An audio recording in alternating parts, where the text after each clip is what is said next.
Ola and Uber ఈ రెండు companies ని ఇండియాలో ఎవ్వరూ టచ్ చేయలేరు అనుకున్నారు. కానీ ఒక చిన్న బైక్ టాక్సీ వచ్చి వాళ్ళ డ్యూపోలిని బ్రేక్ చేయగలిగింది. అసలు వేల కోట్ల కార్ బిజినెస్ ని కేవలం 2 వీలర్స్ తో ర్యాపిడో ఎలా డామినేట్ చేసింది. ఇండియాలో రైడ్ హైలింగ్ అంటే ఒకప్పుడు కేవలం ఓలా ఆర్ ఊబర్ మాత్రమే వినపడేది. కానీ ఇవాళ ర్యాపిడో వాళ్ళిద్దరి కంటే ఎక్కువ డైలీ రైడ్స్ చేస్తుంది. దీనికి కారణం ర్యాపిడో గొప్పతనం కంటే ఓలా అండ్ ఊబర్ చేసిన మిస్టేక్స్ ఎక్కువ ఉన్నాయి. Mistake number 1, the price shock. Ola Uber rides minimum 200 నుండి 400 ఉండేవి. మన ఇండియన్స్ కి డైలీ ట్రావెల్ కోసం ఇది చాలా హెవీ ప్రైస్.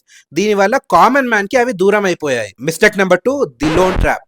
ఇది చాలా పెద్ద దెబ్బ. స్టార్టింగ్ లో డ్రైవర్స్ కి ఫ్లాట్లు, ఫారెన్ ట్రిప్లు అండ్ నెలకి ₹1,00,000 ఇన్కమ్ అని ఆశ చూపించారు. పాపం డ్రైవర్స్ కూడా అదే ఆశతో బ్యాంక్ లోన్లు తీసుకొని మరి కార్లు కొన్నారు అండ్ ఫుల్ టైం జాబ్ కి కూడా ఫిక్స్ అయినారు. కట్ చేస్తే సీన్ రివర్స్ అయింది. ఇన్సెంటివ్స్ కట్ చేశారు. కమిషన్ ని 10% నుండి 40% కి పెంచారు. కరెక్ట్ గా డ్రైవర్స్ అందరూ ఫ్రస్ట్రేషన్ లో ఉన్న టైంలోనే ర్యాపిడో ఎంట్రీ ఇచ్చింది. మన రోడ్ మీద 75% ఆఫ్ ది వెహికల్స్ బైక్సే. అందులో 80% బైక్స్ వెనక సీట్స్ ఖాళీగా ఉంటాయి. ఆ ఖాళీ సీట్ ని క్యాష్ చేసుకోండి అని చెప్పింది. ర్యాపిడో ఎవరిని కార్ కొనమనలేదు అండ్ ఫుల్ టైం పని కూడా చేయమనలేదు. Students, unemployed youth and part time workers ఎవరైనా సరే మీ స్పేర్ టైమ్ లో బైక్ తిప్పండి అండ్ పాకెట్ మనీ సంపాదించుకోండి అన్నారు. Bike maintenance cheap and petrol కూడా తక్కువే.